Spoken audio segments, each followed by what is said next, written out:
جاتے اور واپس آتے۔ ایسے میں ایک دن میرے بچے خوفزدہ انداز میں دوڑتے ہوئے آئے اور گھبرا کر بولے، امی جان جلدی چلیے ورنہ بھائی محمد ختم ہو جائیں گے۔ یہ سن کر تو میرے ہوش اڑ گئے۔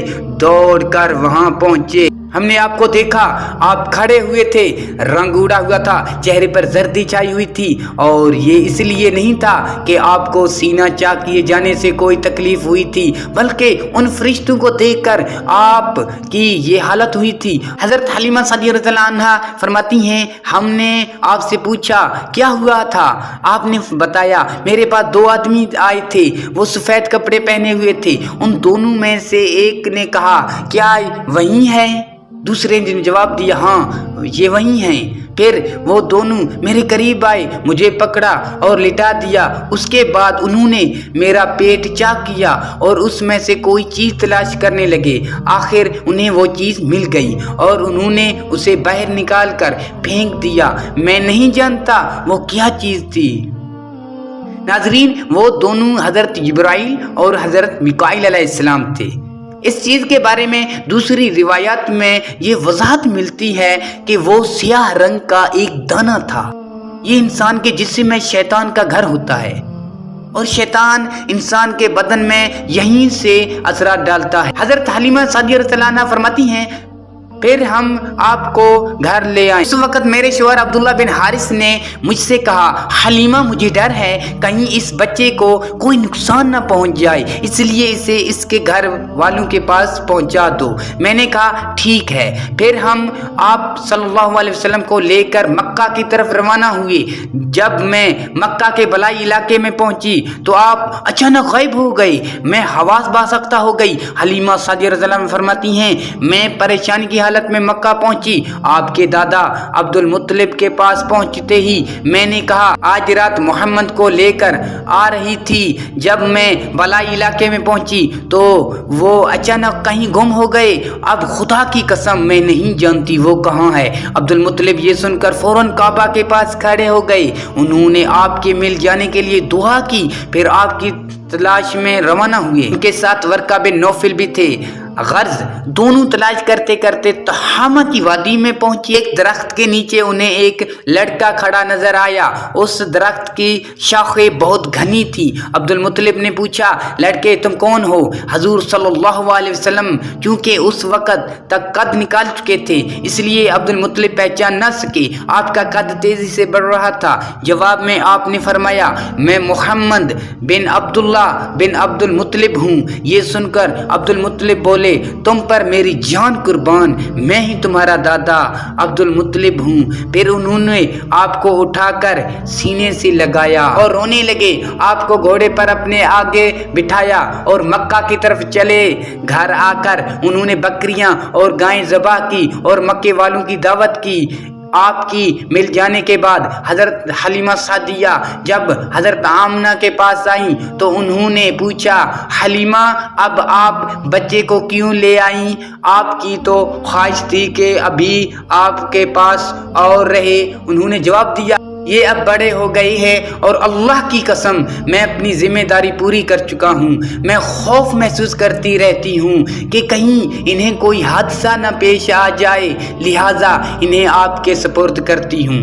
حضرت آمنہ کو یہ جواب سن کر حیرت ہوئی، بولی، مجھے سچ سچ بتاؤ ماجرا کیا ہے؟ تب انہوں نے سارا حال کہہ سنایا۔ حلیمہ سعدیہ نے دراصل کئی عجیب و غریب واقعات دیکھے تھے، ان واقعات کی وجہ سے وہ بہت پریشان ہو گئی تھی۔ پھر سینہ مبارک چاک کیے جانے والا واقعہ پیش آیا تو وہ آپ کو فوری طور پر واپس کرنے پر مجبور ہو گئی۔ وہ چند واقعات حضرت حلیمہ سعدیہ رضی اللہ عنہا اس طرح بیان کرتی ہیں، ایک مرتبہ یہودیوں کی ایک جماعت میرے پاس سے گزری، یہ لوگ آسمانی کتاب تورات کو ماننے کا دعویٰ کرتے تھے۔ میں نے ان سے کہا کہ آپ لوگ میرے اس بیٹے کے بارے میں کچھ بتا سکتے ہیں؟ ساتھ ہی میں نے حضور اکرم صلی اللہ علیہ وسلم کی پیدائش کے بارے میں انہیں تفصیلات سنائی۔ یہود تفصیلات سن کر آپس میں کہنے لگے، اس بچے کو قتل کر دینا چاہیے۔ یہ کہہ کر انہوں نے پوچھا، یہ بچہ یتیم ہے؟ میں نے ان کی بات سن لی تھی کہ وہ ان کے قتل کا ارادہ کر رہے ہیں، سو میں نے جلدی سے اپنے شوہر کی طرف اشارہ کرتے ہوئے کہا، نہیں، یہ رہے اس بچے کے والد۔ تب انہوں نے کہا، اگر یہ بچہ یتیم ہوتا تو ہم ضرور اسے قتل کر دیتے۔ یہ بات انہوں نے اس لیے کہی کہ انہوں نے پرانی کتابوں میں پڑھ رکھا تھا کہ ایک آخری نبی آنے والے ہیں، ان کا دین سارے عالم میں پھیل جائے گا، ہر طرف ان کا بول بالا ہوگا، ان کی پیدائش اور بچپن کی یہ علامات ہوں گی اور یہ کہ وہ یتیم ہوں گے۔ اب چونکہ ان سے حلیمہ سعدیہ نے کہہ دیا کہ یہ بچہ یتیم نہیں ہے، تو انہوں نے خیال کر لیا کہ یہ وہ بچہ نہیں ہے۔ اس طرح انہوں نے بچے کو قتل کرنے کا ارادہ ترک کر دیا۔ اسی طرح ان کے ساتھ یہ واقعات پیش آیا کہ ایک مرتبہ وہ آپ کو عکاس کے میلے میں لے آئی۔ جاہلیت کے دور میں یہاں بہت مشہور میلہ لگتا تھا۔ یہ میلہ طائف اور نخلا کے درمیان میں لگتا تھا۔ عرب کے لوگ حج کرنے آتے تو شوال کا مہینہ اس میلے میں گزارتے، کھیلتے کودتے اور اپنی بڑائیاں بیان کرتے۔ حلیمہ رضی اللہ عنہا آپ کو لیے بازار میں گھوم رہی تھی کہ ایک کاہن کی نظر آپ پر پڑی۔ اسے آپ میں نبوت کی تمام علامات نظر آ گئیں۔ اس نے پکار کر کہا، لوگو اس بچے کو مار ڈالو۔ حلیمہ اس کاہن کی بات سن کر گھبرا گئیں اور جلدی سے وہاں سے نکل گئیں۔ اس طرح اللہ تعالیٰ نے حضور صلی اللہ علیہ وسلم کی حفاظت فرمائی۔ میلے میں موجود تمام لوگوں نے کاہن کی آواز سن کر ادھر ادھر دیکھا کہ کس بچے کو قتل کرنے کے لیے کہا گیا ہے، مگر انہیں وہاں کوئی بچہ نظر نہیں آیا۔ اب لوگوں نے کاہن سے پوچھا کہ کیا بات ہے، آپ کس بچے کو مار ڈالنے کے لیے کہہ رہے تھے؟ اس نے ان لوگوں کو بتایا، میں نے ابھی ایک لڑکے کو دیکھا ہے، معبودوں کی قسم وہ تمہارے دین کے ماننے والوں کو قتل کرے گا، تمہارے بتوں کو توڑے گا اور وہ تم سب پر غالب آئے گا۔ یہ سن کر لوگ آپ کی تلاش میں ادھر ادھر دوڑے لیکن ناکام رہے۔ حلیمہ سعدیہ آپ صلی اللہ علیہ وسلم کو لیے واپس آ رہی تھی کہ ذی الحجاز سے ان کا گزر ہوا۔ یہاں بھی میلہ لگا ہوا تھا۔ اس بازار میں ایک نجومی تھا، لوگ اس کے پاس اپنے بچوں کو لے کر آتے تھے۔ وہ بچوں کو دیکھ کر ان کی قسمت کے بارے میں اندازے لگاتا تھا۔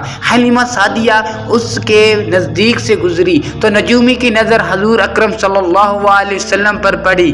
نجومی کو آپ صلی اللہ علیہ وسلم کی مہر نبوت نظر آ گئی، ساتھ ہی آپ صلی اللہ علیہ وسلم کی آنکھوں کی خاص سرخی اس نے دیکھ لی۔ وہ چلا اٹھا، اے عرب کے لوگوں، اس لڑکے کو قتل کر دو، یہ یقیناً تمہاری دین کے ماننے والوں کو قتل کرے گا، تمہاری بتوں کو توڑے گا، تم پر غالب آئے گا۔ یہ کہتے ہوئے وہ آپ کی طرف جھپٹا، لیکن اسی وقت وہ پاگل ہو گیا اور اسی پاگل پن میں مر گیا۔